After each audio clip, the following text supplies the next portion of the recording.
అట్లాగే university higher education కోసం పెద్ద ఎత్తున నిధులు కేటాయించాం. రిక్రూట్మెంట్ స్టార్ట్ చేశాం. డిఎస్సి అనేది 10 సంవత్సరాలు అసలు డిఎస్సి లేదు.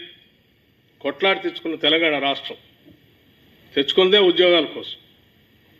10 సంవత్సరాలు డిఎస్సి లేదు. 11,000 మంది టీచర్ రిక్రూట్మెంట్ ఒకటేసారి చేశాం. ఇంకో 6,000 మంది టీచర్ రిక్రూట్మెంట్ కూడా భవిష్యత్తులో చేయబోతున్నాం. అట్లాగే చదువుకున్నటువంటి మన విద్యార్థులందరికీ మారుతున్నటువంటి ప్రపంచీకరణలో జరిగిన పరిస్థితుల్లో వచ్చినటువంటి టెక్నాలజీని కూడా అందుబాటులో తీసుకొని రావాలని ఆలోచనతో స్కిల్ యూనివర్సిటీని మొట్టమొదటిసారి ఫ్యూచర్ సిటీలో ఈరోజు స్టార్ట్ చేసి ముందుకు పోతా ఉన్నాం.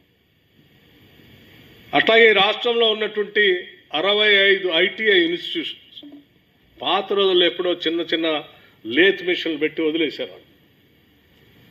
ఇవాళ టెక్నాలజీ పెరిగిపోయింది, అంతా కంప్యూటరైజ్డ్ అయిపోయింది. దానికి అనుగుణంగా పనిచేయాల్సిన ఐటీఐలు మూలబడితే వాటన్నిటిని అడ్వాన్స్ టెక్నాలజీ సెంటర్స్గా మార్చి 65 సెంటర్స్ని మళ్ళీ తిరిగి స్టార్ట్ చేస్తున్నాం. అడ్వాన్స్ టెక్నాలజీ సెంటర్స్తో స్కిల్స్ అన్నీ నేర్పించే కార్యక్రమాన్ని తీసుకున్నాం. తద్వారా పరిశ్రమలో మనం చదువుకున్నటువంటి విద్యార్థులంతా కూడా ఉద్యోగాలు పొంది ఉన్నతమైనటువంటి స్థానానికి ఎదగటానికి అవకాశం ఉంటుందనేటువంటి ఆలోచనతోనే ముందుకు పోతున్నాం.